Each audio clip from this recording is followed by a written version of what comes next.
કિરણ ઠોમર કામરેજથી બોલું. આવે છે અવાજ સર? યસ આવે, બોલો બોલો. કઈ નઈ, બસ સર નાની તો આમાં કેવું છે કે સાઈડમાં કલાક કામ કરીને તોય આપણને બેનિફિટ બહુ સારું મળે. પણ નાનું નાનું કામ કરતા, ઘરકામ કરતા, છોકરાઓની સાર સંભાળ કરતા, સાઈડમાં કામ કરવાથી ને ઇન્કમ સારી આવે છે. પેલા તો પ્રોડક્ટ જ યુઝ કરી હતી, અત્યારે તો મોસ્ટ ઓફ પ્રોડક્ટ બધી યુઝ કરું છું, અને જે પ્રોડક્ટ ગમે તેની વાત બીજાને કરતી જાઉં છું.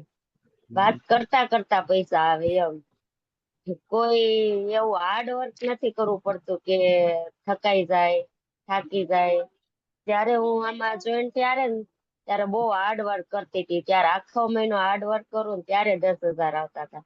અને અત્યારે 2 થી 3 કલાક કામ કરું છું ને તો મારી ઇન્કમ 10,000 ની થઈ ગઈ છે.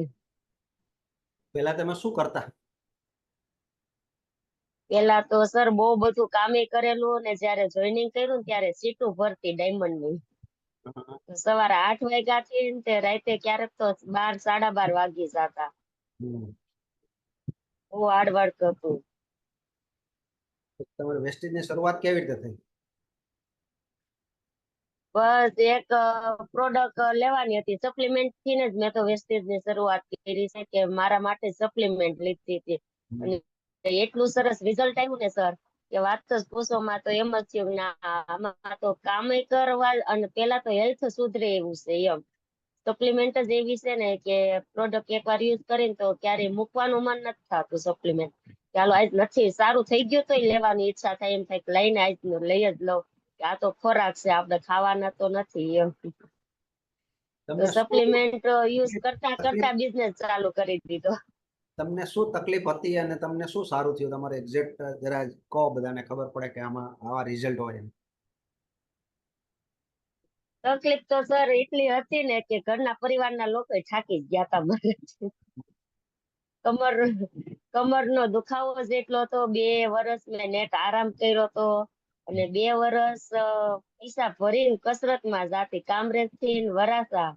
એટલે કલાક થાય કામરેજ અને કલાક ન્યા કસરતમાં રેગ્યુલર જવાનું એમ. એવો મેં 2 મહિના કરેલી. તો છેલ્લે ડોક્ટરે એવું કીધું હતું કે તમારે આજીવન નીચે નથી બેસવાનું. પેલા તો ડોક્ટરે એવું કીધું કે 70,000 નું એક ઇન્જેક્શન આવશે મૂકવાનું તમારે કમરમાં. તો ઈ તો નથી કરાવવું કીધું. તો કે તમારું ઓપરેશન આવશે. તો એની ઘર પરિવારે ના પાડી. પછી કે ફિઝિયોથેરાપીમાં કસરત કરો. તો ઈ 1 વર્ષ કરી ત્યારે સારું થઈ ગયું. જયારે આરામ કરતી હતી ને ત્યારે પાછું કામ ચાલુ, ઘર કામ ચાલુ કર્યું તો પાછો દુખાવો થઈ ગયો. તો પાછી મેં 10,000 ભરીને 20 દિવસની કસરત કરી ખાલી. તો કસરતમાં સારું તો થઈ ગયું, પણ છેલ્લે ઈ ડોક્ટર એવું કીધું તમારે આજીવન નીચે નથી બેસવાનું. આજીવન કે વજન વાળું કામ નથી કરવાનું. એવું તો ના જ થાય આપણાથી. ત્યાર પછી મેડમ આવ્યા અને મને સજેસ્ટ કરી કે એટલી સપ્લિમેન્ટ તમે લો તો તમને હાવ સારું થઈ જાય. કેવું હતું સર, કાયમ સાંજે હોસ્પિટલ જવાનું તાવની દવા લેવા માટે. કઈક ને કઈક દુખતું જ હોય, કા માથું દુખતું હોય, કા પેટમાં દુખતું હોય, કા હાથ દુખતા હોય, કા કમર તો હોય જ.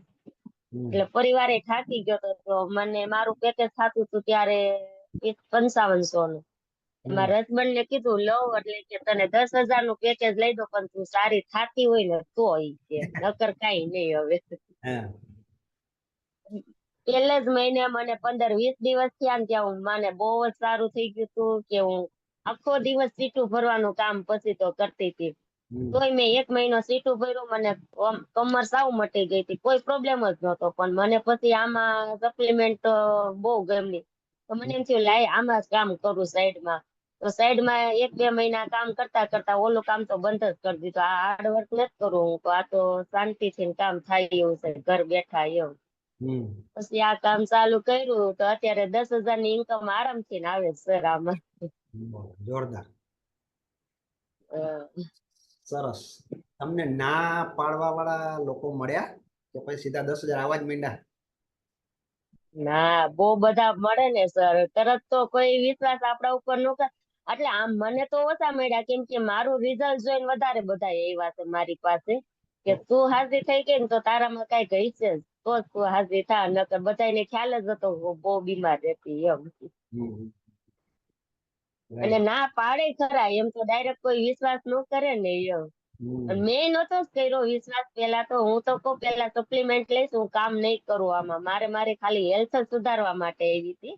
મારે કામ નતું કરવું. મેં નાય પાડી હતી, હું એક મીટિંગ જોઈન્ટ નહીં કરું, હું ગેટ બારી નહીં જાઉં, મેં કીધું. પણ એક જ મહિનામાં એટલી સાજી થઈ ગઈ ને, અત્યારે આખો દિવસ ફિલ્ડમાં જવાનું કેમ તોય જાવ છું. જોરદાર છે. સરસ, હા. ખૂબ સરસ, જોરદાર. અને આ તો લેડીઝ માટે બેસ્ટ બિઝનેસ છે સર. કે હા ઘરનું ગમે તેટલું કામ કરે ને, ઘરે કદાચ 20,000 નું કામ કરતા હોય ને, તો ઘરે કોઈ સન્માન નથી કરતું આપણો.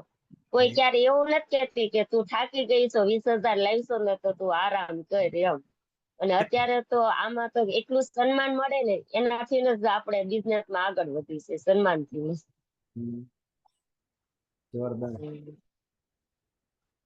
સરસ સરસ, ખૂબ સરસ વાત કરી કિરણબેને. Thank you sir. નાનમેન પોતાના સમયનો સદુપયોગ કરીને જો પ્રોપર જગ્યાએ વાળવામાં આવે તો ખૂબ જ હાર્ડવર્ક કર્યા પછી એક સીટો ભરવાનું ને હશે, ખબર નહીં કઈ ટાઈપનું કામ હોય, પણ એ હાર્ડવર્ક હતું, મને ખબર છે, મેં જોયેલું છે, પોતે એમના ઘરે ગયેલો, બરાબર છે. પણ એટલું ખબર પડે કે આટલું હાર્ડવર્ક કર્યા પછી 10,000 કમાવાવાળી વ્યક્તિ આજે એવું કહે કે અમે 1-2 કલાક ખાલી આપીને બી એટલું કમાવા લાગ્યા, જે કંઈ 2-4 મહિના 6 મહિના લાગ્યા, બરાબર છે, વધારે તો સમય નથી થયો, પણ એટલા સમયની અંદર જો આ થતું હોય તો જિંદગી આખી કમર તોડવાની, જિંદગી આખી વાંકા વાંકા કામ કરવાનું, અથવા જિંદગી આખી મહેનત કરવાની, કે પછી આ સિસ્ટમને એક્સેપ્ટ કરવાની, આ સિસ્ટમને અપનાવવાની. તમારી પાસે 2 ચોઈસ હોય છે હંમેશા, કે મારે આ સિસ્ટમને અપનાવવી, અથવા નવું છે, થોડું નવું લાગે, દુનિયામાં નવું હોય એટલે થોડું અઘરું પણ લાગે. દુનિયાની કોઈ પણ નવી વસ્તુ હશે, બહેનો છે રોટલી બનાવતા શીખ્યા હશે, શાક બનાવતા શીખ્યા હશે, નવી વસ્તુ પહેલી વાર કરે એટલે અઘરી લાગે લાગે ને લાગે.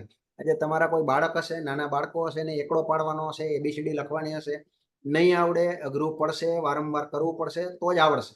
અઘરું લાગે લાગે ને લાગે. સાયકલ ચલાવતા શીખો, એક્ટિવા ચલાવતા શીખો કે 4 વ્હીલ, પહેલી વાર અઘરું લાગે, પછી ધીરે ધીરે ઓટોમેટિક કંઈ કર્યા વગર બધું થવા માંડે. એવું અહીંયા